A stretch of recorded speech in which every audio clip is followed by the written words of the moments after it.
नमस्कार दोस्तों, CUET test prep पे आपका एक बार फिर से स्वागत है। एनवायरमेंटल साइंस के लेक्चर 2 में हम आज यूनिट 1 के बारे में देखेंगे। कल हमने लेक्चर 1 अपलोड किया था जिसमें इकोलॉजी के बारे में हमने पढ़ा था कि इकोलॉजी होती क्या है, कितने तरह की होती है और वो इम्पोर्टेंट क्यों है। क्योंकि जब आपको इन्वायरमेंटल साइंस पे कंसेप्ट बनाना तो सबसे basic one of the concept में इकोलॉजी आती है। ठीक है, तो इकोलॉजी हम लेक्चर 1 में देख चुके हैं और आज हम यूनिट 1 में देखेंगे। और ये यूनिट काफ़ी इम्पोर्टेंट है ये इन्वायरमेंटल साइंस के पर्सपेक्टिव से। इसमें कुछ बहुत अच्छे अच्छे कॉन्सेप्ट हैं जो आके चल के हेल्प करेंगे और एग्ज़ाम में भी आने की संभावना बहुत ज़्यादा है इन कंसेप्ट से। ठीक है, तो हम इसको इस लेक्चर में देखेंगे, लेक्चर 2 में। तो हमारे लेक्चर को लाइक से सब्सक्राइब करें, ज़्यादा से ज़्यादा लोगों को शेयर करें ताकि उनको भी, अगर वो CUET का एग्ज़ाम दे रहे हैं और इन्वायरमेंटल साइंस सब्जेक्ट लिया हो तो उनको भी फ़ायदा हो सके।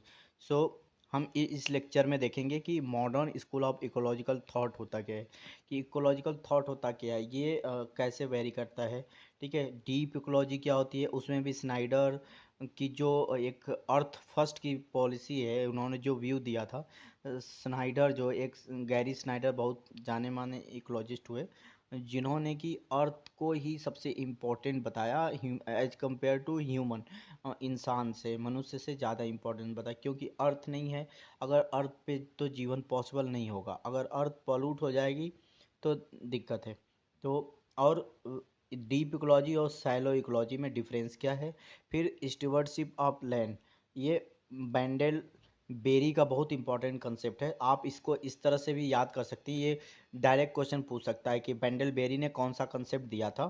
ठीक है, तो उसमें जैसे दे दिया कि डीप इकोलॉजी या सैलो इकोलॉजी या स्टीवर्डशिप ऑफ लैंड, तो आपको पता होना चाहिए ये स्टीवर्डशिप ऑफ लैंड जो है कि वेंडल बेरी ने दिया था। एक्चुअली में क्या है कि जो भी लैंड रिसोर्सेज हैं, ज़मीन है हमारी, वो हमारी एक रिसोर्स है। अगर उस रिसोर्स पे कोई खतरा आ जाए, जैसे कि वो बंजर होने लगेगी वो भूमि हमारी, तो हमारे ह्यूमन के इंसान के सर्वाइवल पे खतरा आ जाए। क्योंकि खाने पीने की चीज़ें तो हमको वहीं से मिलती हैं, ज़मीन से ही मिलती है। और जब ज़मीन ही हमारी उपजाऊ नहीं रहेगी तो किसी पेड़ पौधा या किसी भी जीव जंतु का भी जो है कि पनपना या बढ़ना और उनके लिए पौष्टिक चीज़ें मिलना मुश्किल हो जाएगा और उससे ह्यूमन लाइफ भी खतरे में आ सकती है। ठीक है, तो और ये भी इसकी अर्थ फर्स्ट की जो डीप इकोलॉजी है, वो किसने दिया था, स्नाइडर ने लिया था। ये भी बहुत इंपॉर्टेंट है।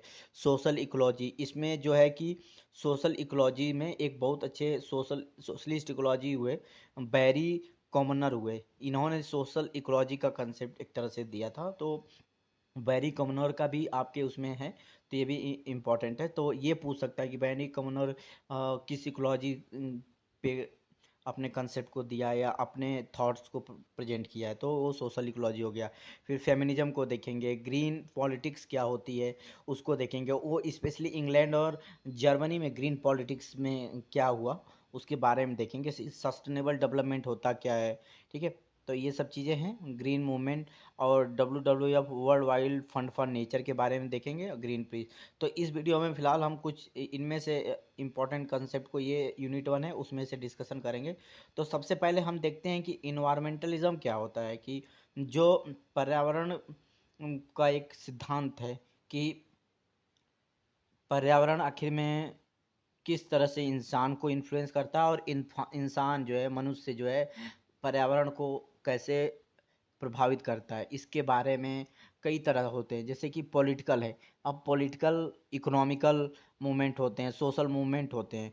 तो वो जो इन्वायरमेंटलिज्म है एक तरह से, ये पर्यावरण को में जो भी मूवमेंट हो रहे हैं पर्यावरण को सुरक्षित करने के लिए, या जो पॉलिटिक्स हो रही है पर्यावरण को सुरक्षित करने के लिए, इन्वायरमेंटलिज्म में बेसिकली ये देखा जाता है कि हम पॉलिटिकली, सोशली और इकोनॉमिकली या किसी भी ऐसे प्रोसेस से अपने इन्वायरमेंट को इम्प्रूव कर सकें, उसके उसको ही एक तरह से इन्वायरमेंटलिज्म में हम देखते हैं। ठीक है, तो हम इसमें इन्वायरमेंटलिज्म को देखेंगे कि इन्वायरमेंटलिज्म होता क्या है।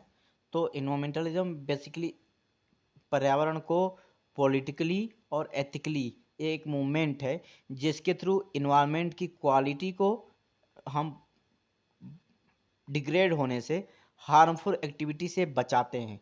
ठीक है, तो इन्वायरमेंटल क्या है, एक पॉलिटिकल एंड एथिकल मूवमेंट है। ठीक है, मूवमेंट है।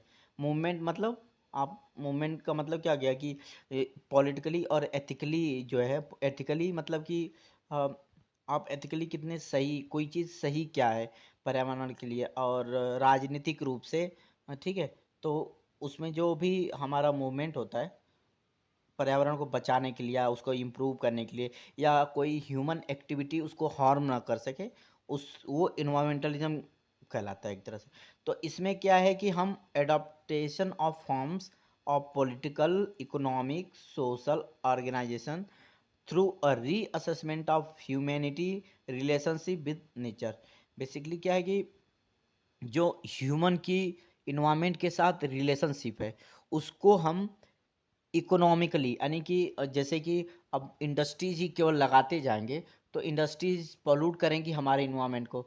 अगर हमारी पॉलिटिक्स इन्वायरमेंट को बचाने वाली नहीं होगी, हमारे देश के जो नेता हैं या वर्ल्ड के जो नेता लोग हैं, वो ऐसी पॉलिटिक्स नहीं करेंगे जिससे कि इन्वायरमेंट बच सके, जो कि ऐसी पॉलिटिक्स करेंगे जिससे कि इन्वायरमेंट और बिगड़े। जैसे कि वो ज़्यादा से ज़्यादा केवल इंडस्ट्री लगाने पे ही ध्यान दे रहे हैं, पॉल्यूटिंग इंडस्ट्री लगाने पे ही ध्यान दे रहे हैं, जबकि इन्वायरमेंट को बचाने के लिए कोई काम नहीं कर रहे हैं। तो इससे क्या होगा, ये पॉलिटिक्स ही है ना जो इन्वायरमेंट को प्रोवाइड कर रही है। और इकोनॉमिक्स कैसे प्रोवाइड करेगी, केवल फैक्ट्रीज लग रही हैं वो पॉल्यूट करने वाले इन्वायरमेंट को, तो उससे भी इन्वायरमेंट, यानी कि इकोनॉमिकली और पॉलिटिकली, अगर इकोनॉमिकली अगर पॉलिटिकली हमारा जो इन्वायरमेंट प्रभावित हो रहा है, और ह्यूमन का रिलेशन क्या है इन्वायरमेंट से, इन सब चीज़ों का जो है कि एक इकोलॉजिस्ट जो है, एक पर्यावरणविद है, उसके अलग अलग थॉट होते हैं।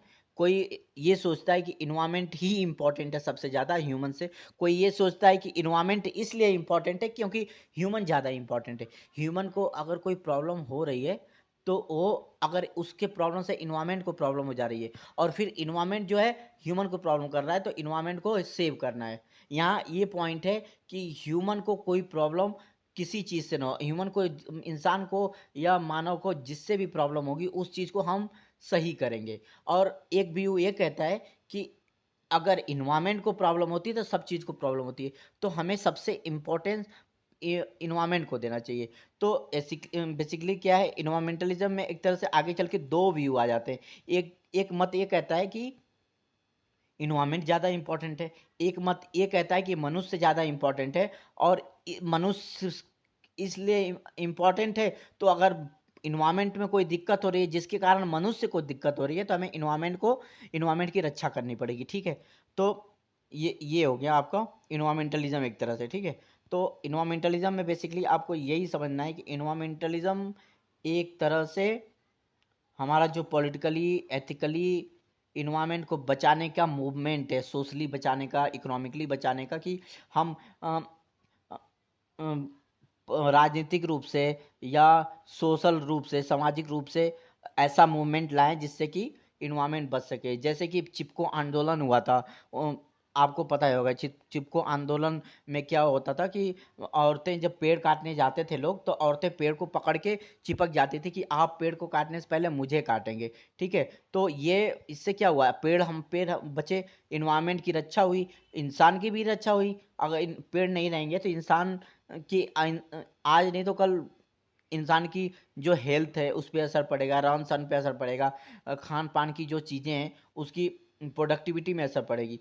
तो अब समझ गए ना आप कि हमने एक सोशल मूवमेंट चलाया इन्वायरमेंट की रक्षा के लिए, क्या उसको बोलते हैं, चिपको मूवमेंट। ये इंडिया का ही मूवमेंट है। ठीक है, तो ये चिपको मूवमेंट है। एक नर्मदा बचाओ आंदोलन हुआ था, जो कि नर्मदा नदी पे जो बांध बन रहा था उससे आसपास के, जब नर्मदा नदी पे बांध बन रहा था तो वो जो पानी है उसका रुकेगा, तो आसपास के जो क्षेत्र है जलमग्न हो जाएंगे। तो वहाँ की जो कम्युनिटी हैं, जो ट्राइबल लोग हैं, तो जनजाति लोग हैं, उनको उनको डिस्प्लेस होना पड़ेगा, उनको अपना घर द्वार छोड़ के जाना पड़ेगा। तो उनकी भी तो हमें, हमारी रिस्पॉन्सिबिलिटी है कि हमको उनकी रक्षा करनी है, कि हमको उनको बेघर नहीं करना है। तो ये था नर्मदा बचाओ आंदोलन। ठीक है, तो ये सब आंदोलन ये पॉलिटिकली आंदोलन था, पॉलिटिकल आंदोलन था। ठीक है, तो ये क्या करता है कि ये सब मूवमेंट जो है हमारे इन्वायरमेंट को प्रोटेक्ट करने के लिए हुए, यही इन्वायरमेंटलिज्म है। ठीक है, अब आगे बढ़ते हैं। तो जैसे मैंने कहा कि दो थॉट हो गए, एक जो पर्यावरणविद है, इकोलॉजिस्ट है, इन्वायरमेंटलिस्ट साइंटिस्ट है, इन्वायरमेंटल साइंटिस्ट है, वो ये सोचता है कि इन्वायरमेंट ही सबसे इंपॉर्टेंट है, उसी को लेके ही पूरी दुनिया इन्वायरमेंट के आसपास ही घूम रही है। जीव जंतु जो है या मानव जो है इन्वायरमेंट के कारण ही है।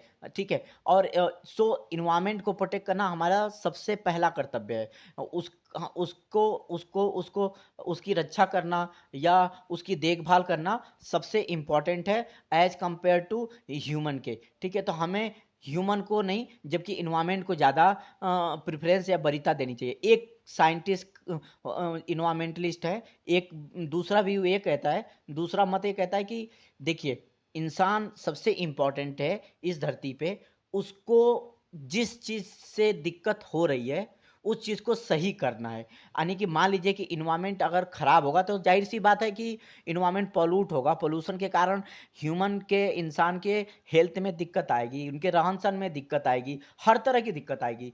तो हमें इन्वायरमेंट को इसलिए प्रोटेक्ट करना है क्योंकि इंसान को, मनुष्य को कोई दिक्कत ना हो। तो ये दो व्यू होते हैं, मॉडर्न जो मॉडर्न थॉट है। सो इसीलिए जो ये मॉडर्न थॉट है, मॉडर्न स्कूल थॉट में दो थॉट आते हैं कि एक और साइंटिस्ट इन्वायरमेंटलिस्ट जो होते हैं ये कहते हैं कि इन्वायरमेंट इंपॉर्टेंट है, एक और कहते हैं कि ह्यूमन इंपॉर्टेंट है। अगर ह्यूमन के इंपॉर्टेंट होने से अगर इन्वायरमेंट अगर कोई दिक्कत होती है जिससे कि ह्यूमन को फिर से दिक्कत हो, तो इसीलिए हमें इन्वायरमेंट की प्रोटेक्शन करना है। इसलिए नहीं कि इन्वायरमेंट इंपॉर्टेंट है ह्यूमन से।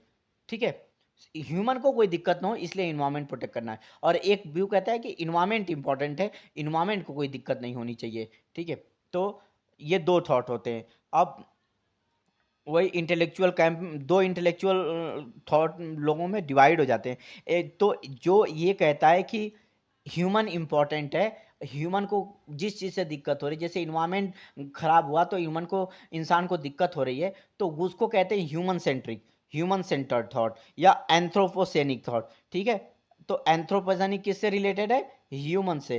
तो एक थॉट क्या कहता है? ह्यूमन, ह्यूमन को कोई दिक्कत इसलिए आ रही है कि इन्वायरमेंट खराब है तो इन्वायरमेंट को ठीक करना है। तो ये जो थॉट है ये ह्यूमन सेंट्रिक है, इसको कहते हैं ह्यूमन सेंट्रिक, क्योंकि यहाँ ह्यूमन, इंसान को प्राथमिकता दी गई है। ठीक है, ह्यूमन सेंट्रिक या एंथ्रोपोजेनिक कहते हैं, ये इंपॉर्टेंट है ये लाइन। ठीक है, और एक ये कहता है कि बायोसेंट्रिक या लाइफ सेंटर्ड है, मतलब कि बायोसेंट्रिक है, हमको अपने चारों तरफ के इन्वायरमेंट को, अपनी लाइफ फॉर्म है, केवल इंसान ही इस लाइफ फॉर्म में तो नहीं है, पेड़ पौधों में भी जीवन होता है, पशुओं में भी जीवन होता है। ठीक है, तो हमें उन जीवों की भी केयर करनी है, और हमको उन पेड़ पौधों की, जीव जंतुओं की ज़्यादा केयर करनी है, क्योंकि इंसान का जो अस्तित्व है वो पेड़ पौधों और इन्वायरमेंट की वजह से है। तो दो व्यू आ गए, ये होप कि आपको क्लियर हो गया होगा। अब आगे चलते हैं।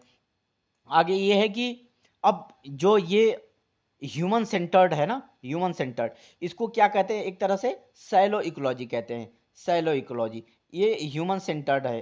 ठीक है, सैलो इकोलॉजी ह्यूमन सेंटर्ड होती है, एंथ्रोपोजेनिक होती है। ठीक है, सैलो इकोलॉजी का पूरा रिलेशन किससे है? ये ह्यूमन से रिलेशन है। ठीक है, सैलो इकोलॉजी का पूरा रिलेशन क्या है? ह्यूमन से है। अब एक होता है डीप इकोलॉजी। ये डीप इकोलॉजी एक्चुअली में क्या है कि लाइफ सेंटर्ड या बायोसेंट्रिक है।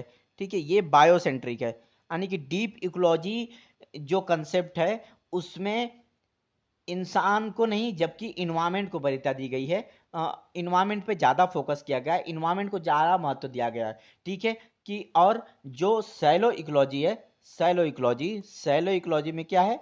इसमें हमको ह्यूमन सेंटर्ड, ह्यूमन को ज़्यादा वरीयता दिया गया है कि अगर इन्वायरमेंट में किसी दिक्कत होने के कारण अगर इंसान, मनुष्य को कोई दिक्कत होती है तो हमको इन्वायरमेंट को प्रोटेक्ट करना पड़ेगा। ठीक है, तो ये जो है ह्यूमन सेंटर्ड है। ठीक है, और जो ये क्या है, बायोसेंट्रिक और लाइफ सेंटर्ड क्या है? डीप इकोलॉजी होती है। तो आप डीप इकोलॉजी और बायो सैलो इकोलॉजी का भी मतलब समझ गए होंगे कि जो डीप इकोलॉजी होती है ये इन्वायरमेंट को प्रीफर करती है, जो सैलो इकोलॉजी होती है वो इंसान को प्रीफर करती है। इंसान को किसी तरह की दिक्कत ना हो, अगर इन्वायरमेंट में कोई दिक्कत होती है तो इसलिए इन्वायरमेंट को सेव करना है।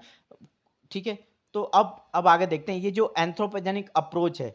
यानी कि जो ह्यूमन सेंटर्ड अप्रोच है, एंथ्रोपोजेनिक अप्रोच का मतलब क्या हो गया? Human centred. क्या? ह्यूमन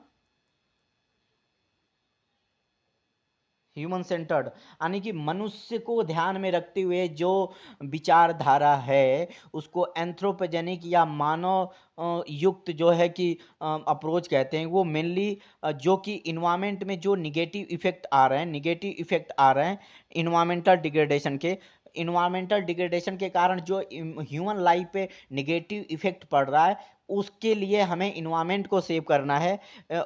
क्वालिटी ऑफ लाइफ को अगर दिक्कत हो रही है, ह्यूमन के, इंसान के हेल्थ पे दिक्कत हो रही है, उसकी रिक्रिएशन एक्टिविटी में दिक्कत हो रही है, रहन सहन में दिक्कत हो रही है, अगर इन्वायरमेंट में कोई भी निगेटिव चीज़ें आती हैं, इन्वायरमेंट खराब होता है, तो हमको इन्वायरमेंट पे तब ध्यान देना है। ठीक है, यानी कि इंसान को एंथ्रोपोजेनिक अप्रोच में, ह्यूमन सेंटर्ड अप्रोच में इंसान को वरीयता दी गई है। ठीक, अब आगे चलते हैं कि जो भी इंडिविजुअल क्रिएचर है या वो क्या, जैसे कि जीव जंतु पेड़ पौधे हैं, ह्यूमन सेंटर्ड अप्रोच में यही माना गया कि जो जीव जंतु पेड़ पौधे हैं, वो जो फल फूल या जो मांस या दूध ये सब देते हैं, वो ह्यूमन की भोग के लिए, ह्यूमन को खाने पीने के लिए, जीवन यापन करने के लिए है। और इससे अलावा उन सब चीज़ों का, जीव जंतु पेड़ पौधों का और इसके अलावा कोई मतलब नहीं है। ये सब चीज़ें इंसान को मिली हैं, नेचर ने, प्रकृति ने प्रोवाइड की हैं इंसान को रहने के लिए अच्छे से, ये माना गया है। जबकि ऐसा नहीं है। रियलिटी क्या है कि अगर नेचर ही, पेड़ पौधे और जीव जंतु ही सही से नहीं रहेंगे तो इंसान नहीं रह पाएगा सही से। ठीक है, तो इम्पॉर्टेंट तो ये दो व्यू हैं। ठीक, तो एक तरह से जो ह्यूमन सेंट्रिक व्यू है वो क्या करता है, वो इनडायरेक्ट इन्वायरमेंट को सेव करता है, क्योंकि वो वरीयता देता है ह्यूमन को। अब जो एंथ्रोपोजेनिक ये जो व्यू है ना, ये जो व्यू है ह्यूमन सेंटर्ड, वो वेस्टर्न व्यू है एक्चुअली में। क्योंकि आपको सबको पता होगा, इंडिया में तो लोग पेड़ों की पूजा करते हैं, नदियों की पूजा करते हैं। ठीक है, इसलिए पूजा करते हैं क्योंकि हम नेचर के, प्रकृति के ज़्यादा करीब हैं। हमको भोग विलास, ये सब जो चीज़ें हैं, हमारी जो आधुनिकताएं हैं, इनसे हमारा, हमारी कल्चर का दूर दूर तक का बहुत नाता नहीं रहा है। लेकिन जो वेस्टर्न फिलॉसफी ये है, या जो वेस्टर्न थॉट है, कि वो ह्यूमन सेंटर्ड वेस्टर्न थॉट रहा है। यानी कि जो इंडस्ट्री है या जो पेड़ पौधे हैं या जो जीव जंतु हैं, वो इंसान के लिए ही हैं। ये वेस्टर्न थॉट है। और हमारा जो इंडियन थॉट है वो ये कहता है कि सभी बराबर हैं, हमको सबको ध्यान में रखना है, हमको नेचर के प्रिजर्वेशन, नेचर का कंजर्वेशन करना पड़ेगा अपनी सर्वाइवल के लिए, इंसान की सर्वाइवल के लिए नेचर को, प्रकृति को, इन्वायरमेंट को ज़्यादा वरीयता देनी पड़ेगी। ठीक है, तो इस लाइन में यही कह रहा है कि जो एंथ्रोपोजेनिक व्यू है वो वेस्टर्न व्यू है। वो क्या करता है, केवल रिसोर्स की वैल्यू देखता है। ठीक है, और वो ह्यूमन पर्पज के लिए क्या करता है, रिसोर्स को, धरती के रिसोर्स को ह्यूमन पर्पज के लिए एक्सप्लॉइट करता है। ठीक है, एक्सप्लॉइट करता है। और वो वही एक्चुअली में डिग्रेडेशन के लिए, इन्वायरमेंट का जो आज ये हाल है ना, वही रिस्पॉन्सिबल है। जैसे कि आपको एक एग्जांपल बताता हूँ कि जो भारत का एक व्यक्ति है और एक अमेरिका का व्यक्ति है, तो जो इन्वायरमेंट में कार्बन डाइऑक्साइड एक भारत का व्यक्ति अगर 1 ग्राम उत्सर्जित करता है, तो अमेरिका का व्यक्ति वही 4 ग्राम उत्सर्जित करता है। इसका मतलब है कि अमेरिका का व्यक्ति भारत के 4 गुना ज़्यादा कार्बन डाइऑक्साइड इन्वायरमेंट में भेजता है, उत्सर्जित करता है, जिससे कि environment is getting more polluted by American citizen rather than environment is less polluted by Indian citizen. Okay, तो ये जो वेस्टर्न लोग हैं ना, पश्चिमी विचारधारा या पश्चिमी कल्चर है, उससे ये प्रूफ होता है कि एक तरह से कि वो लोग ज़्यादा इन्वायरमेंट को नहीं, इंसान को वरीयता देते हैं। जो भी इन्वायरमेंट में, प्रकृति में चीज़ें दी गई, वो ये मानते हैं कि वो इंसान के लिए, उनकी भोग विलास के लिए, खाने पीने की चीज़ें, मौज मस्ती के लिए चीज़ें हैं। ठीक है, जबकि भारत में, भारत की कल्चर में ऐसा नहीं है। तो यही है। अब उसके विपरीत में जब हम बायोसेंट्रिक बात करते हैं, ठीक है, लाइफ सेंटर बात करते हैं, जो कि ह्यूमन सेंटर से अप्रोच से अलग है, तो उसमें क्या करते हैं, उसमें हम प्रकृति को एक अपना अभिन्न अंग मानते हैं, इंपॉर्टेंट देते हैं प्रकृति को, कि प्रकृति हमसे ज़्यादा इंपॉर्टेंट है। अगर प्रकृति की रक्षा हो जाएगी तो हम अपनी रक्षा कर लेंगे। ये ओवरऑल बायोसेंट्रिक का मतलब यही है कि हमें प्रकृति को ज़्यादा यूजफुल माना गया है as compare to human being, ठीक है। मोरल वर्थ, मोर वर्थ, ठीक है। तो इसका मतलब ये है कि हमने gives more important to environment, ये यहाँ देखिए, गिव्स, हमने इन्वायरमेंट को इस अप्रोच में, बायोसेंट्रिक अप्रोच में हमने इन्वायरमेंट को ज़्यादा वरीयता दी है। तो so nature is more important than human being, ठीक है। Human are therefore morally bound to protect environment, हम मॉरली बाउंड हैं इन्वायरमेंट को प्रोटेक्ट करने के लिए, ठीक है। और जो भी स्पेसीज हैं, जीव जंतु हैं, उनको भी प्रोटेक्ट करने के लिए बाउंड है, ठीक है। तो अब ये जो बायोसेंट्रिक व्यू है, इसमें देखिए कि biocentric view, human being and other element of the natural environment both living and non living member of a single moral ecological community. इसका मतलब ये कहता है कि जो nature centric, life centric, biocentric approach है, वो साइंटिस्ट, वो इन्वायरमेंटलिस्ट जो है इस तरह से सोचते हैं, वो ये मानते हैं कि इंसान, जीव जंतु, पेड़ पौधे, इवन नॉन लिविंग थिंग्स जो हैं, जैसे कि पत्थर ही मान लीजिए, पानी ही ले लीजिए, वो भी हमारे साथ एक परिवार ही हैं, एक तरह से कम्युनिटी हैं, ठीक है। एक दूसरे पे निर्भर हैं, वो सभी लोग एक दूसरे पे निर्भर हैं, ठीक है। तो ये सब है। अब आगे चलते हैं। तो ये जो 1960 में और 70s में जो साइंटिफिक नॉलेज के कारण जो इन्वायरमेंटल, क्योंकि आपको पता होगा कि जो औद्योगिक क्रांति हुई, इंडस्ट्रियल रिवोल्यूशन इंग्लैंड से शुरू हुआ, उसमें ज़्यादा से ज़्यादा प्रोडक्शन करने के लिए कोयला, तेल, इन सब का यूज किया गया और बड़ी बड़ी फैक्ट्रियाँ क्रिएट की गई, ठीक है। वर्ल्ड वार भी हुए, फर्स्ट सेकेंड, ये सब चीज़ें हुई। तो ये औद्योगिक क्रांति के कारण ही ये सब चीज़ें, इन्वायरमेंट ज़्यादा से ज़्यादा पॉल्यूट हुआ। जो हमारे साइंटिफिक एक्सपेरिमेंट और रिसर्च सामने आए, उनसे क्या हुई कि औद्योगिक क्रांति को बढ़ावा मिला और उसने इन्वायरमेंट को ज़्यादा से ज़्यादा पॉल्यूट किया, जिसके कारण आज जो इन्वायरमेंट की या क्लाइमेट चेंज की जो प्रॉब्लम है, उसी के कारण है, ठीक है। तो एक एक ऐसा है कि जैसे कि एबिलिटी होती है, अर्थ की भी एक एबिलिटी ही है, ठीक है।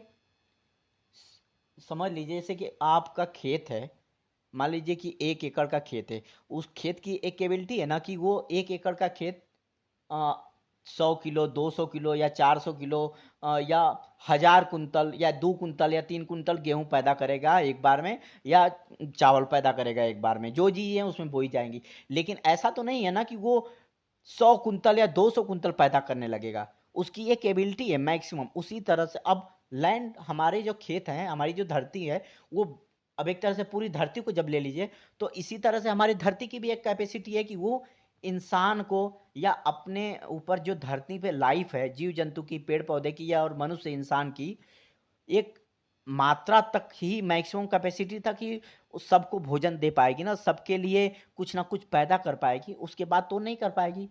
तो इसी इसी नीड को एक्चुअली में कुछ साइंटिस्टों ने क्या क्या रिकॉग्नाइज किया, और इसको जानते हैं क्या कहते हैं? अर्थ की जो कैपेसिटी है, होती है, अर्थ की जो कैपेसिटी है, एबिलिटी है, उसको क्या कहते हैं?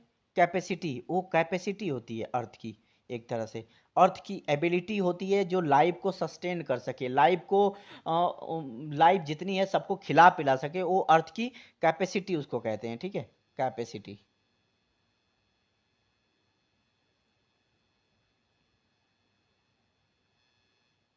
ठीक है, अर्थ की कैपेसिटी। तो अर्थ की कैपेसिटी का मतलब है कि अर्थ उतना ही चीजें कर पाएगी जितना कि वो सस्टेन कर सकेगी, एक लिमिट के बाद वो नहीं प्रोडक्टिविटी दे पाएगी। तो इसीलिए हमको जो ह्यूमन की एक्टिविटी है उस पर कंट्रोल करना पड़ेगा कि ज़्यादा से ज़्यादा अर्थ की, पृथ्वी की रिसोर्सेज का दोहन ना हो सके, उसका यूटिलाइजेशन सही से करना पड़ेगा, ठीक है। अब आगे देखते हैं, आगे क्या है कि बेसिकली जो अब इसी के इर्द गिर्द जो है कि दो थॉट निकल के आए। एक तो ह्यूमन सेंटर्ड थॉट हो गया कि इम्पोर्टेंट कौन है? इंसान है। अगर इंसान को कोई दिक्कत, इन्वायरमेंट के दिक्कत के कारण हो रही थी, इन्वायरमेंट को हमको सही करना है। एक व्यू है कि इम्पोर्टेंट किसको दी गई? इन्वायरमेंट को।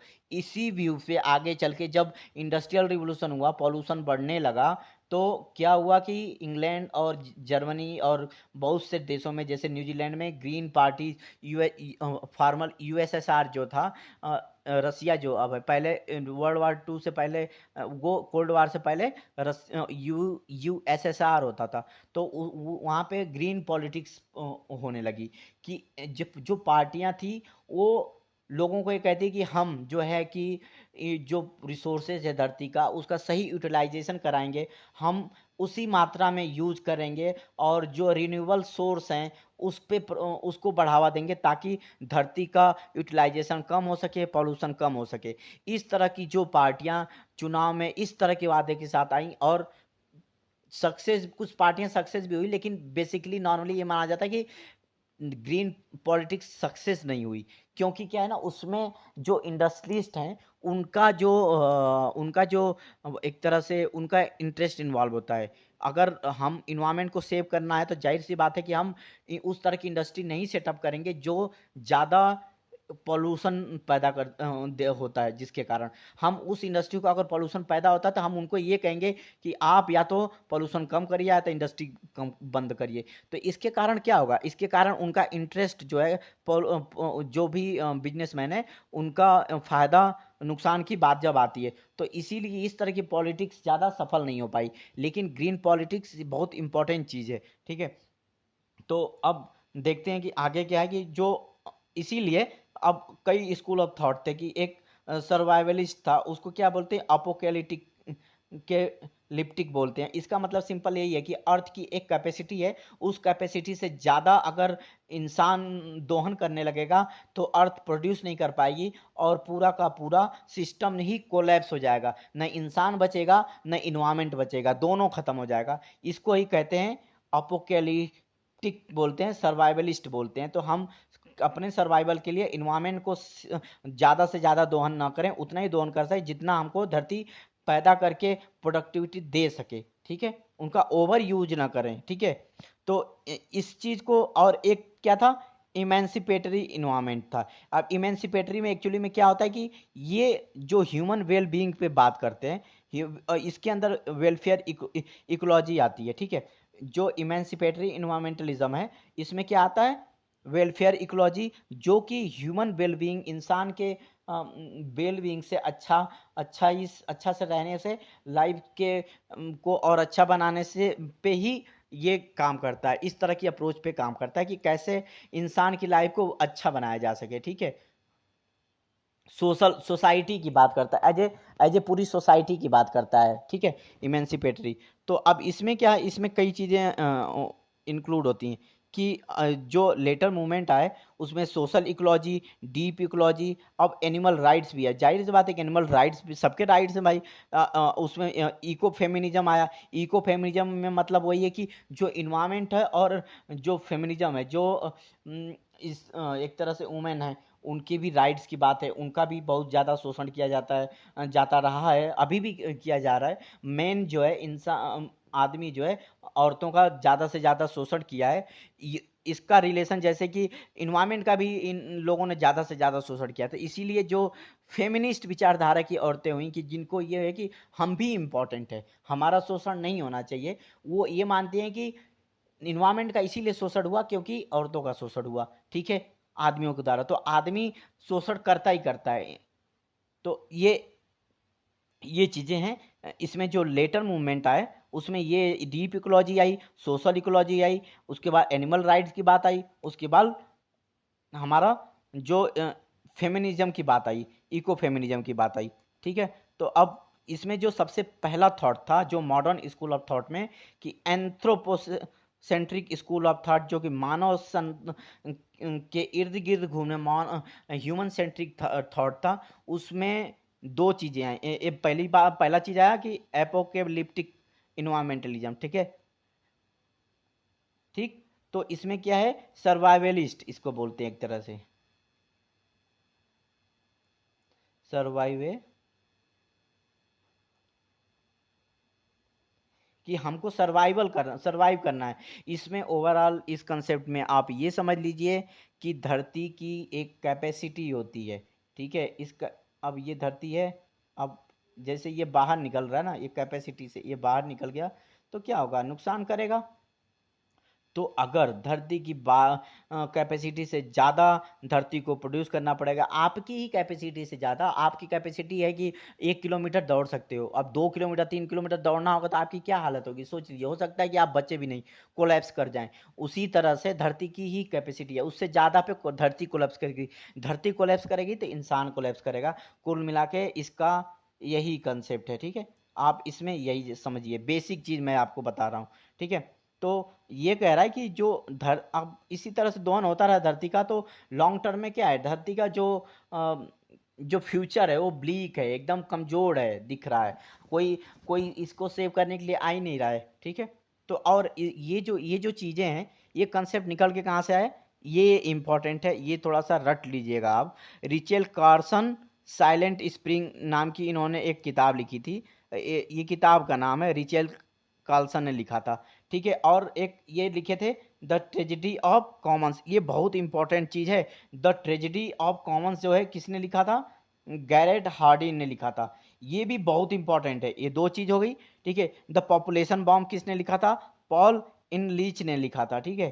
तो ये अब एक एक चीज और है, ये जो है कि लिमिट ऑफ ग्रोथ, ये जो लिमिट ऑफ ग्रोथ है ना, ये भी बहुत इंपॉर्टेंट है। ये किसने लिखा था, डोनेला एच मिडो ने लिखा था, ठीक है। तो ये चीज याद रखिएगा कि लिमिट ऑफ ग्रोथ और द ट्रेजेडी ऑफ कॉमन्स ये किसने लिखा था। ये बहुत इंपॉर्टेंट चीज हो सकता है क्वेश्चन पूछ ले कि जैसे कि ट्रेजेडी ऑफ कॉमन्स है, गैरेट हार्डी ने लिखा था, लिमिट ऑफ ग्रोथ लिखा था डोनेला एच मिडो ने, ठीक है। अब इन सब चीजों में उन्होंने यही बात की थी कि हमको सस्टेन करना है तो हमको लिमिट के अंदर ही रहना पड़ेगा धरती के।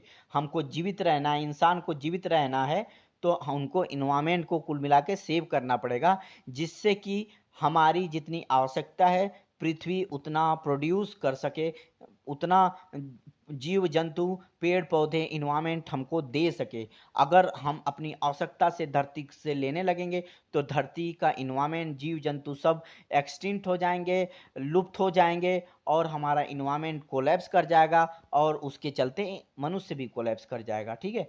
तो ये बहुत इंपॉर्टेंट है, दो चीजें, लिमिट ऑफ ग्रोथ जिसको डोनेला एच मिडो ने लिखा था, किसने लिखा था, डोनेला एच मिडो ने लिखा था, ठीक है। ये इंपॉर्टेंट है। और एक क्या है कि ये जो ये जो गैरेट हार्डिन है, ये गैरेट हार्डिन जो है, ये मैं इसको सही से कर देता हूँ। एक तो ये है, एक तो ये है, ठीक है। रेचेल कार्सन साइलेंट स्प्रिंग लिखा था, और गैरेट हार्डी ने क्या लिखा था, ट्रेजेडी ऑफ कॉमन्स लिखा था। ये बहुत इंपॉर्टेंट है, ट्रेजेडी ऑफ कॉमन्स। और डोनेला एच मिडो ने क्या लिखा था, लिमिट ऑफ ग्रोथ लिखा था, ठीक है। ये चीज इंपॉर्टेंट है, ये याद रखिएगा। और इसमें यही मतलब है कि हमको सस्टेन करने के लिए पृथ्वी की जो प्रोड्यूसिंग कैपेसिटी है उसके अंदर ही रहना पड़ेगा।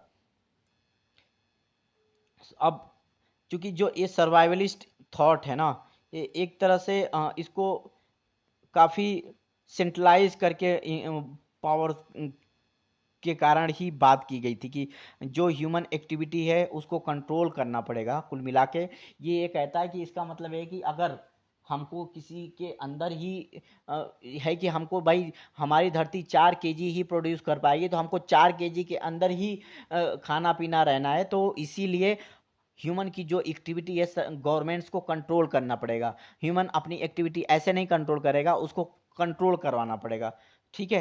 तो ये एक तरह से क्या है कि जो हमें अपनी सर्व फ्रीडम को, ह्यूमन की जो फ्रीडम है उसको सेक्रीफाइस करना पड़ेगा।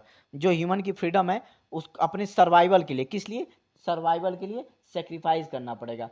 तो ये जो सर्वाइवलिस्ट या अपोकेलिप्टिक जो अप्रोच है, उसमें जो हमें अपने धरती के लिमिट के अंदर ही अपनी आवश्यकताओं को रखना पड़ेगा, और इसके लिए हमें जो गवर्नमेंट्स हैं उसको कंट्रोल करना पड़ेगा, और अपनी जो फ्रीडम होगी अपने सर्वाइवल के लिए उसको क्या करना पड़ेगा, उसका बलिदान देना पड़ेगा, सेक्रीफाइस करना पड़ेगा। सो ये रहा कंसेप्ट एक तरह से, ठीक है। तो एक्चुअली में क्या है कि अब आगे कुछ लोग बोलते हैं, कुछ साइंटिस्ट यहाँ पे बोलते हैं कि उन्होंने क्या है, जैसे हरमन कान है या जूलियन साइमन है, ये जो साइंटिस्ट हैं ये कहते हैं रिसोर्सफुल अर्थ में, इनकी एक किताब है, तो उसमें कहते हैं कि जो ह्यूमैनिटी है ना, उसकी इतनी एबिलिटी है कि वो धरती पे कोई ना कोई रिसोर्स प्राप्त कर ही लेगी, ठीक है, जिससे कि वो सरवाइव कर सके। लेकिन ये अप्रोच ठीक नहीं है। आप खुद ही सोचिए, ये कोई ज़रूरी नहीं है कि इंसान इस धरती पे कुछ ऐसा खोज लेगा फ्यूचर में जिससे कि वो सरवाइव कर सके। जब पूरा इन्वायरमेंट कोलैप्स हो जाएगा तो हो सकता है कि इंसान नहीं कर पाए। ये तो एक फ्यूचर में हमको तुक्का लगाने वाली बात है, प्रोबेबिलिटी की बात है, ठीक है।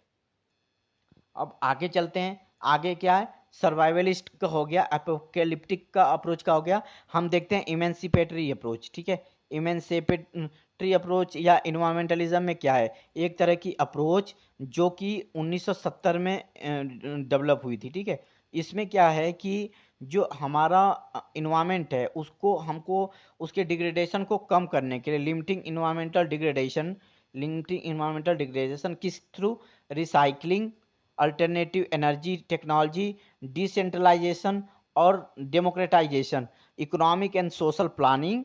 और फिर क्या है कि जो एग्रीकल्चर और एनर्जी इंडस्ट्री को रीऑर्गेनाइज करना पड़ेगा, इंडस्ट्रियल सेक्टर को भी रीऑर्गेनाइज करना पड़ेगा।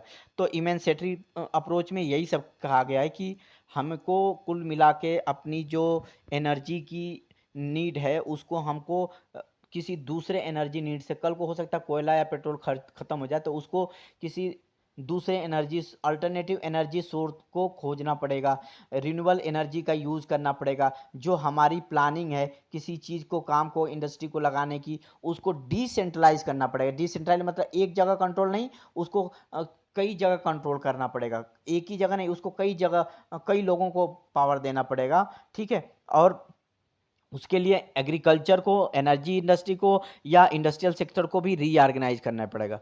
तो इसको क्या कहते हैं, इमेंसिपेटरी अप्रोच कहते हैं, जिसमें क्या है, जो कि मोर पॉजिटिव एक प्रैक्टिकल अप्रोच है, ठीक है। और ये क्या करती है, इकोलॉजिकल कंसाइंस को प्रमोट करती है और स्टीवर्डशिप इन्वायरमेंट को, कि इन्वायरमेंट को ही इम्पोर्टेंस देना है। हमको इन्वायरमेंट को सेव करने के लिए हमको नए नए तरीके खोजने पड़ेंगे, एग्रीकल्चर के या इंडस्ट्री को सेटअप करना पड़ेगा जो कम पॉल्यूट करे, या जो हम एग्रीकल्चर जिस विधि से कर रहे हैं उसमें अगर ज़्यादा इन्वायरमेंटल हार्म हो रहा है, इन्वायरमेंट को उससे खतरा है, तो उसको हमको ख़त्म करके उनको सही करना पड़ेगा, इंडस्ट्री सही लगानी पड़ेंगी। ये सब चीज़ें जो अपनी प्लानिंग है उसको डिसेंट्रलाइज करना पड़ेगा, सोशल प्लानिंग करनी पड़ेगी, सोसाइटी के थ्रू प्लानिंग करवानी पड़ेगी, ना कि किसी इंडस्ट्रीज को दे दिया, पूरी सोसाइटी इन्वॉल्व हो, कुल मिला के ये, ठीक है। इमेंसिपेटरी में सोसाइटी का इन्वॉल्वमेंट इंपॉर्टेंट है। तो ये इसीलिए क्या है ना, इमेंसिपेटरी अप्रोच जो है ना, ये ह्यूमन वेलफेयर इकोलॉजी होती है, ठीक है, सोसाइटी वेलफेयर है। इसमें क्या है कि जो human life by creating safe and clean environment है, ठीक है। ये इसको मटेरियलिस्टिक नहीं है, इसको ये क्या है, क्वालिटी ऑफ लाइफ की बात करती है, ठीक है। अब आगे चलते हैं। तो जो इमेंसिपेटरी अप्रोच है ना, इन्वायरमेंटलिज्म है, इसमें क्या है कि developing small scale system of economic production and closely integrate with the natural process. दो इंपॉर्टेंट चीज़ है कि इमेंसिपेटरी इन्वायरमेंटलिज्म में हमें जो है कि जो प्रोडक्शन सिस्टम है उसको स्मॉल स्केल के इकोनॉमिक प्रोडक्शन सिस्टम पे काम करना पड़ेगा, मतलब कि बहुत छोटे छोटे लेवल पे, जिसको हम नहीं कहते कि माइक्रो इंडस्ट्री है, हाँ, उस तरह की इंडस्ट्री पे लगानी पड़ेगी। अपनी प्लानिंग को डिसेंट्रलाइज करनी पड़ेगी, यानी कि जो हम पहले प्लानिंग ये सोचते थे कि एक ही जगह पे सब कुछ कर दो, नहीं, थोड़ा यहाँ करो, थोड़ा वहाँ करो, थोड़ा वहाँ करो, इस तरह की अप्रोच को हम डिसेंट्रलाइज अप्रोच कहते हैं, ठीक है। तो और इनको नेचर सोसाइटी के साथ एक्चुअली में देखना पड़ेगा कि इसके कारण हमने जो फैक्ट्री लगाई है या एग्रीकल्चर जो कर रहे हैं या हमारी जो लाइफ स्टाइल है उससे इन्वायरमेंट को कोई हार्म ना हो, ठीक है। तो हमको दोनों का सामंजस्य बैठाना पड़ेगा, इंसान की क्वालिटी ऑफ लाइफ को, इन्वायरमेंट की भी क्वालिटी ऑफ लाइफ को, ठीक है। तो ये क्या है, इसीलिए ये जो है ना मोर इन्वायरमेंटल अप्रोच है इकोनॉमिक प्लानिंग की, और ये अमेरिकन इकोलॉजिस्ट बैरी कमोनर ने दिया था, ठीक है। और उसमें एक और साइंटिस्ट थे, क्या नाम था उनका, अंस फ्रेडरिक शुमाकर, ठीक है।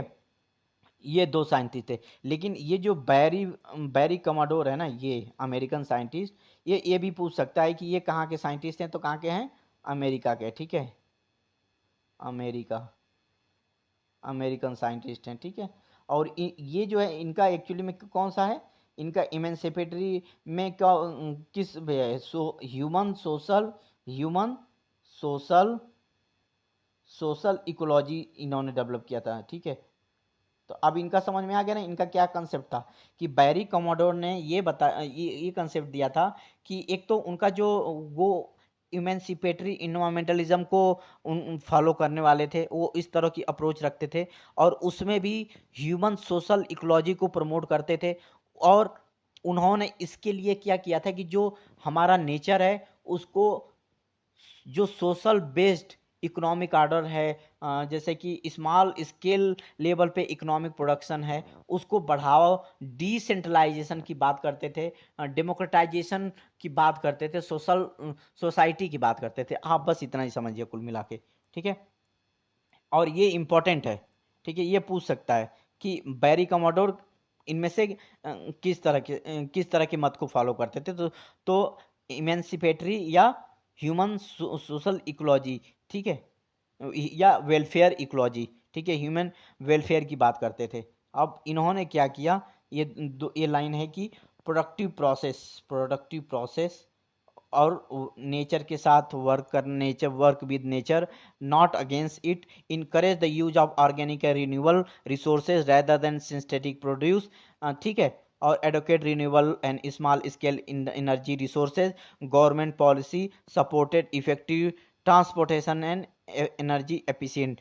ये है पूरा इनका कंसेप्ट, इसको पढ़ लीजिएगा। ये कहते हैं कमोडोर साहब, बैरी कमोडोर साहब, जो एक इन्वायरमेंटलिस्ट थे, ठीक है, एक इकोलॉजिस्ट है अमेरिकन, कि जो हमारा प्रोडक्शन का प्रोसेस है वो नेचर के साथ मिलके होना चाहिए, रिन्यूएबल एनर्जी पे जोर देना चाहिए, पब्लिक ट्रांसपोर्टेशन पे, एनर्जी एफिशिएंसी पे, जो स्मॉल एनर्जी रिसोर्सेज को, सिंथेटिक प्रोडक्ट को ये बाइकआउट करने की एक तरह से उसको डिस्करेज करते थे, रिन्यूएबल रिसोर्स को बढ़ावा देते थे, ठीक है। अब इन इमेंसिपेटरी अप्रोच क्या है, कि पॉपुलर स्लोगन क्या था इसका, ये है थिंक ग्लोबली एक्ट लोकली, ठीक है, ये इंपॉर्टेंट है। Small scale decentralise planning and production has been criticise, क्योंकि ये क्या है, अनरियलिस्टिक हाईली अर्बनाइज इंडस्ट्री में काम नहीं करता है। ये इमेंसिपेटरी अप्रोच की एक क्रिटिसिज्म है, ठीक है। तो ये आपको पता होना चाहिए कि जो हाईली इंडस्ट्रियलाइज सोसाइटीज़ हैं, जैसे अमेरिका अमेरिका, वहाँ पे इस तरह के थॉट प्रोसेस नहीं चलेंगे, ठीक है। अब आगे क्या है, अब अगला थॉट क्या है, बायोसेंट्रिक स्कूल ऑफ थॉट क्या है। बायोसेंट्रिक स्कूल ऑफ थॉट की बात करते हैं तो उसमें आता है कि जो बायोसेंट्रिक है, जिसमें इन्वायरमेंट को ज़्यादा वरीयता दी गई, महत्व दिया गया है, उसमें सबसे पहला ये आता है सोशल इकोलॉजी, जो कि बैरी कमाडोर ने एक तरह से इस इसको एक तरह से बैरी कमाडोर ने इसको महत्व दिया था, बढ़ाया था, ठीक है।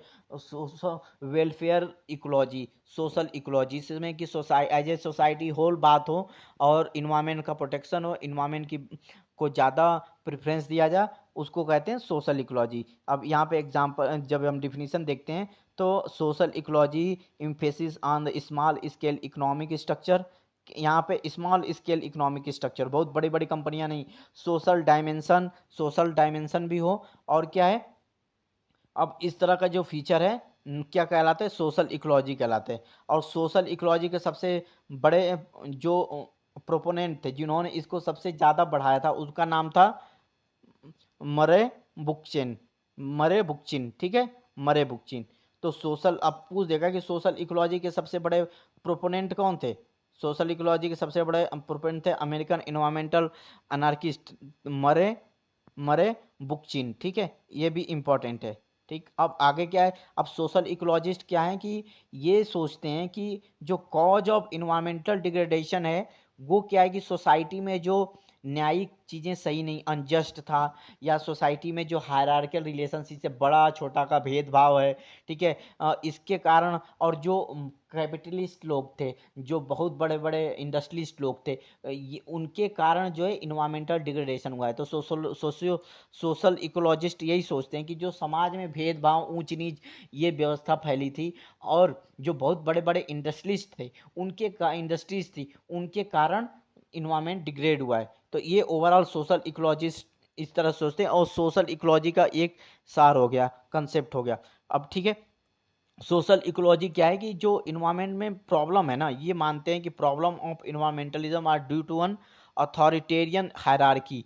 अथॉरिटी की बात होती है कि भाई एज ए सोसाइटी अगर आप मिल के काम करेंगे तो उसमें सब कोई ऊंच नीच बड़ा छोटा नहीं होता है। लेकिन क्या है कि जो सोशल इकोलॉजिस्ट ये मानते हैं कि जो समाज में अथॉरिटेरियन बिहेवियर है और ऊंच नीच है, उसके कारण पूरी प्रॉब्लम रेसिज्म है। जो अब जैसे कि अमेरिका में ब्लैक रेसिज्म है, ठीक है, नहीं कहते थे करे ये वहाँ से आए हो, क्या नाम है कि अम, अफ्रीका से आए हो क्या, एकदम करिया करिया, या जिस तरह की बातें, ये रेसिज्म की तो बातें हैं भाई, गोरा या काला का भेद हो गया, या फिर ऊंच नीच का भेद हो गया, या कि तुम औरत हो ये नहीं कर सकती, तुम लड़की हो ये नहीं कर सकती, मैं मर्द हूँ, मैं लड़का हूँ। तो ये सब चीज़ों के भेद के जो भेद है ना, इनके कारण ही इन्वायरमेंटल डिग्रेडेशन हुआ है, ठीक है। और ये सोशल प्रॉब्लम्स के कारण ही जो पॉवर्टी और क्राइम पैदा हुए, और क्राइम, इन सब के कारण जो सोशल स्ट्रक्चर है वो डिस्टर्ब हुआ, और सोशल स्ट्रक्चर के कारण जो बहुत बड़े बड़े लोग हैं ना, वो पावर को इंजॉय कर रहे हैं, और जो ज़्यादा से ज़्यादा लोग हैं जिनकी जो पावरलेस हैं, वो पावर का कोई इंजॉयमेंट नहीं कर रहे हैं, नेचर का केवल दोहन ऊपर वाले लोग कर रहे हैं। सोशल इकोलॉजिस्ट जो है यही मानते हैं। तो और ये क्लेम करते हैं कि degradation continue until social condition are address. जब तक कि ये ऊंच नीच का भेदभाव, रेसिज्म का भेदभाव, सेक्सिज्म का भेदभाव, लिंग भेद, जब तक ये सब चीज़ें ख़त्म नहीं होंगी, तब तक जो इन्वायरमेंट की प्रॉब्लम ख़त्म नहीं हो सकती। सोशल इकोलॉजिस्ट ऐसा मानते हैं। सोशल इकोलॉजिस्ट का जो सामाजिक वो होते हैं, इन्वायरमेंटलिस्ट हैं, वो यही मानते हैं, ठीक है। अब आगे चलते हैं कि social ecology mainly concern social ecology mainly concern with the debate form of power the human world and lead to the control of the nature. Solution to human destruction on non human nature is social one, ठीक है। अब आगे क्या है कि most environmentally sympathetic form of political and social organization is one based on the decentralized small scale community and system of production। कुल मिला के सोशल इकोलॉजिस्ट ये मानते हैं कि जो सबसे अच्छी व्यवस्था है वो डिसेंट्रलाइज इकोनॉमिक प्लानिंग और प्रोडक्शन है, सिस्टम ऑफ प्रोडक्शन है, ठीक है। अब आगे चलते हैं, डीप इकोलॉजी क्या होती है। अब ये दूसरा कंसेप्ट है, ठीक है। जो इको सेंट्रिक अप्रोच है, उसमें सोशल इकोलॉजी आपने देख लिया, एक अप्रोच सोशल इकोलॉजी की है, एक अप्रोच है डीप इकोलॉजी की। सोशल इकोलॉजी में जो सोसाइटी की प्रॉब्लम है, उसके कारण इन्वायरमेंट की प्रॉब्लम आई हैं, और जब तक सोसाइटी की प्रॉब्लम्स ख़त्म नहीं होंगी, इन्वायरमेंट की प्रॉब्लम ख़त्म नहीं होंगी। सोशल इकोलॉजी, सोशल जो पर्यावरणविद हैं, जो सामाजिक पर्यावरणविद है, वो यही मानते हैं, ठीक है। अब इसमें आगे देखते हैं डीप इकोलॉजी में। डीप इकोलॉजी में ये है कि डीप इकोलॉजी एक तरह से हमारे नेचर को ही, जैसे हम नेचर को वर्शिप करते हैं, पूजा करते हैं, पेड़ पौधे की पूजा करते हैं, और बुद्धिज्म में भी पेड़ पौधे की पूजा की, यानी कि जो डीप इकोलॉजी है, कुल मिला के नेचर ही सबसे इम्पोर्टेंट है, नेचर ही प्रधान है, नेचर ही सर्वमान्य है। इस कंसेप्ट पे डीप इकोलॉजी वर्क करती है। डीप इकोलॉजी का पूरा जो विचारधारा है, इन्वायरमेंट को ही सर्वोपरि मानना है। आप बस इतना ही समझिए। अब यहाँ पे ऐसे देखते हैं, ये ना एक तरह से रेडिकल चेंज है। आप ये एक तरह से तुरंत, रेडिकल चेंज का मतलब क्या होता है, बहुत फास्ट चेंज, धीरे धीरे चेंज नहीं, रेडिकल चेंज बहुत फास्ट चेंज है। कि आप बस ये मानिए कि इन्वायरमेंट ही सबसे इंपॉर्टेंट है। अब ये इसी को डीप इकोलॉजी क्या कहते हैं कि ये मूवमेंट आया एक तरह से, और इसमें जो सबसे इंपॉर्टेंट एक फिलोसफर थे, अर्नेनेस, ये नॉर्वेजियन फिलोसफर थे, ये अर्नेनेस, ठीक है। इन्होंने ये फिलॉसफी दी थी, क्या दिया था कि डीप इकोलॉजी की, ये है ना अर्नेनेस, और इसमें एक है अमेरिकन क्या है, bill डेवाल and American philosopher George session, ये तीन है। ठीक है, ये इन्होंने ये लाइन इंपॉर्टेंट है, ये इसमें जो भी साइंटिस्ट का नाम लिखा है ना, इन्वायरमेंटलिस्ट का नाम लिखा है, इन्होंने ही उसमें भी सबसे ज़्यादा अर्नीनेस है ये इन्होंने डीप इकोलॉजी का कंसेप्ट दिया था। ठीक है, और ये जो डीप इकोलॉजी का कंसेप्ट आया था ना, क्योंकि जब इंडस्ट्रियल रिवोल्यूशन हुआ था उसके कारण इन्वायरमेंट बहुत डिग्रेड हुआ और पॉल्यूशन बढ़ गया। तो वहाँ पे क्या हुआ कि जो जिनकी कैपिटलिस्ट लोग थे, जो कि बड़ी बड़ी जिनकी फैक्ट्रियाँ थी, उनके प्रति लोगों में डिस्ट्रस्ट हो गया।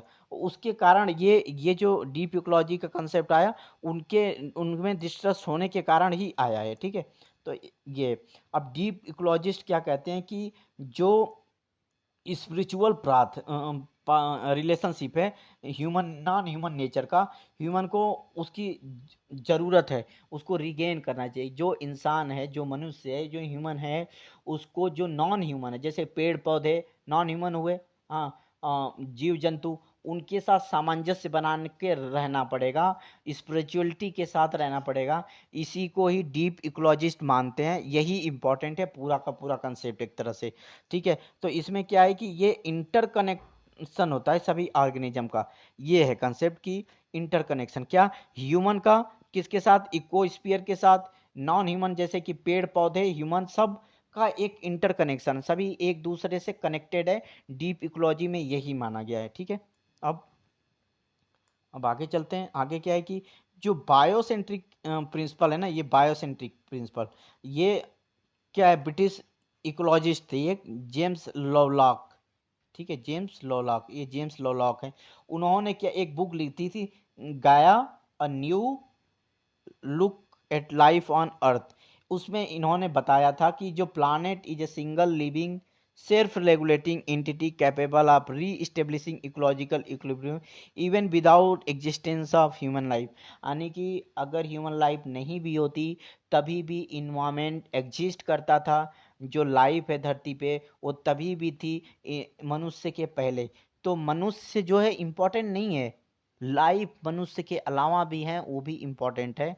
डीप इकोलॉजी यही सब चीज़ों की बात करती है। वो बात करती है कि हमारा नेचर सबसे इम्पोर्टेंट है, हमारा नेचर सबसे सुपेरियर है, हमारा इन्वायरमेंट सबसे सुपेरियर है, इन्वायरमेंट के कारण ही इंसान है। इंसान जो है अदर नॉन ह्यूमन है, जैसे जीव जंतु पेड़ पौधे, उनकी भी इम्पोर्टेंस देगा, तभी वो सरवाइव कर पाएगा। ठीक है, तो अब चूंकि क्या है ना कि अब इसमें क्या है कि केवल इन्वायरमेंट की बात की गई है, तो जो इसके क्रिटिक्स हैं, डीप इकोलॉजी के जो क्रिटिक्स हैं, वो ये कहते हैं कि भाई ये कोई सी बात थोड़ी है कि आप केवल इन्वायरमेंट को ही इम्पोर्टेंस दोगे। Human is also important, not only environment is important. So आपको सामंजस्य बैठाना पड़ेगा। तो जो डीप इकोलॉजी है इसका एक ही क्रिटिसिज्म है, वो यहाँ पे ये है कि क्रिटिसाइज एज एंटी ह्यूमनिस्ट। ठीक है, एंटी ह्यूमनिस्ट। अब एनिमल राइट्स, अब एक तीसरा कंसेप्ट क्या आया बायोसेंट्रिक में, जो लाइफ सेंट्रिक अप्रोच हो गई, उसमें एक तीसरा कंसेप्ट आता है कि एनिमल्स राइट्स। एनिमल्स के भी राइट्स होते हैं। ठीक है, क्योंकि जो जीव जंतु हैं उनके भी राइट्स हैं, और इसका एक मूवमेंट चला। ये एक तरह से एनिमल लिबरेशन मूवमेंट था 1975 में। ऑस्ट्रेलिया में भी एक फिलोसफर हुए पीटर सिंगर हुए, और एक था कि एक केस फॉर एनिमल राइट्स 1983 में। अमेरिका में एक फिलोसफर हुए टॉम रेगन, इन्होंने एनिमल राइट्स की बात की। तो एनिमल राइट्स में क्या है कि उनमें क्या है कि केवल ऐसा नहीं कि आप एनिमल के साथ बुरा व्यवहार करते हैं, इल ट्रीटमेंट करते हैं, ठीक है, उनके साथ क्रुएलिटी करते हैं। अब उन्होंने ये कहा कि भाई आप जो एनिमल है उसको किसी भी तरह से एक्सप्लॉइट नहीं कर सकते। जैसे कि मान लीजिए कि कोई दवा का परीक्षण करना होता है तो बंदर पे करते हैं या किसी जानवर पे करते हैं, तो आपको ये भी करने का अधिकार नहीं है। यही ह्यूमन जो एनिमल है वहाँ उनके भी राइट्स होते हैं। ठीक है, तो ये है। तो कुल मिला के कि आप उनका मेडिकल के लिए भी एक्सपेरिमेंट नहीं कर सकते हो, इंटरटेनमेंट के लिए भी क्यों यूज़ करोगे। आप ह्यूमन हो तो इसका मतलब क्या है कि नॉन ह्यूमन एनिमल पौधों का कुछ भी करोगे, नहीं कर सकते, क्योंकि एनिमल्स के भी राइट्स होते हैं, जीव जंतुओं के भी अधिकार होते हैं। ये जो कंसेप्ट था, ये जो अप्रोच थी एनिमल राइट्स की, इसमें ये चीज़ें आती हैं। ठीक है, अब आगे चलते हैं, अगला देखते हैं। अगला क्या है, फेमिनिज्म एंड इको फेमिनिज्म। ठीक है, अब अगला उसमें जो बायोसेंट्रिक है या लाइफ सेंट्रिक जो भी अप्रोच है, उसमें एक यही भी अप्रोच है फेमिनिज्म की। ठीक ठीक है, स्त्रीत्ववाद की, जो कि स्त्री को इम्पोर्टेंस दिया गया है कि शुरू से ही स्त्रियों का पुरुषों के द्वारा जो एक तरह से उनके साथ दुर्व्यवहार किया जाता था, या उनको जो हीन तरह से देखा जाता, समाज में केवल एक वस्तु की तरह, उपभोग की वस्तु की तरह देखा जाता था। ठीक है, उनके साथ जो भी अन्याय होता था उसके खिलाफ कुछ कुछ लोग जब उनकी अधिकारों की बात करने लगे, औरतों के अधिकारों के, कि भाई आदमी का अधिकार है तो औरतों का भी बराबर का अधिकार है, वो अलग नहीं है। तो यही से क्या है कि जैसे कि मैं आदमियों ने औरतों का शोषण किया, ठीक है, उसी तरह से ये मानते हैं कि आदमी औरत का शोषण किया और वो शोषण किसका, उसका भी करेंगे, नेचर का भी। तो यहीं से होता है ये इको फेमिनिज्म का कंसेप्ट आता है कि operation hierarchy spiritual relationship with nature also have been central concern of eco feminism. ठीक है, eco feminist for example claim that the male centric androcentric, ठीक है, सेंट्रिज्म यानी कि male centeredness rather than anthropocentric is the main cause of economic ecological degradation of nature। यानी कि जो main cause है ना इन्वायरमेंट का या नेचर के डिग्रेडेशन का, उसके खराब होने का, वो जो ये नेचर है मेल का डोमिनेटिंग नेचर, मेल का डोमिनेटिंग नेचर जो है, पुरुष का डोमिनेटिंग नेचर वोमेन के प्रति, वोमेन के प्रति जो दुर्व्यवहार की बात है या उनको नीचा दिखाने की, ये जो चीज़ें रही हैं उनका शोषण किया गया, उसका शोषण किया गया। तो वो ये मानती हैं जो इको फेमिनिस्ट विचारधारा के पर्यावरणविद है, वो मानते हैं कि इसी के कारण उन्होंने नेचर का भी डिग्रेडेशन हुआ है। ठीक है, अब maintain that the androcentrism as seen as the traditional power wielding patriarchal society is responsible for strengthening dominance in the nature। ठीक है, तो अब male have always tried to dominate women to have they try to make nature subservient and born to it will। कुल मिला के ये है कि जैसे मेल था वो फीमेल को अपने कंट्रोल में रखना चाहता था, इसी तरह से मेल सोसाइटी ही जिम्मेदार है नेचर को अपने कंट्रोल में करने के कारण नेचर डिग्रेड हुआ है, नेचर का क्षरण हुआ है, नेचर की जो क्वालिटी थी वो खराब हुई है। ठीक है, पॉल्यूशन बढ़ा है, ये चीज़ है। तो जो इको फेमिनिज्म का कंसेप्ट है उसमें कुल मिला के यही है। ठीक, तो connection between destruction of nature by human and operation of women by men are that arises from the political theory and social practices in which both women and the nature treated as a object to be owned or controlled। ये concept. तो economist aim to establish a central role for women in the pursuant of an environmentally sound and socially just society. तो eco feminism का, eco feminist जो हैं society के जो concept को मानते हैं, वो उसका ये मानना है कि हमको अपनी सोसाइटी जस्ट बनाने के लिए और नेचर का को जस्ट और प्रिजर्व करने के लिए हमको वोमेन का भी इम्पोर्टेंट रोल देना पड़ेगा। ठीक है, ये पूरा है इसमें कंसेप्ट। सो आज के लिए इतना ही। इसमें आपने दो इम्पोर्टेंट कंसेप्ट पढ़े, कंसेप्ट हमने कवर किए जो हमारे मॉडर्न इकोलॉजिकल थॉट हैं, उसमें ह्यूमन सेंट्रिक और बायोसेंट्रिक। ठीक है, और उसमें हमने डीप इकोलॉजी पढ़ी और सैलो इकोलॉजी पढ़ी, सोशल इकोलॉजी पढ़ी, ह्यूमन वेलफेयर इकोलॉजी पढ़ी, ह्यूमन एनिमल राइट्स के बारे में पढ़ा कि एनिमल राइट्स होता क्या है, उसके बाद क्या पढ़ा, इको फेमिनिज्म क्या होता है वो भी पढ़ा। तो हमारा आज का ये लेक्चर इतना ही। ज़्यादा से ज़्यादा हमारे लेक्चर को लाइक शेयर सब्सक्राइब करें। अगर आपकी कोई भी क्वेरी हो, कोई कंसेप्ट समझ में नहीं आया है, चूँकि ये पूरी की पूरी पीडीएफ जो है ना ये इंग्लिश में, मैं इसमें यही इसीलिए इसको इंग्लिश में इसीलिए मैं हिंदी में समझा रहा हूँ, इंग्लिश में भी समझा रहा हूँ। अगर आपको आगे चल के कॉलेज लेवल पे, यूनिवर्सिटी लेवल पे जब आप जाओगे, आपको इंग्लिश की बहुत ज़रूरत पड़ेगी।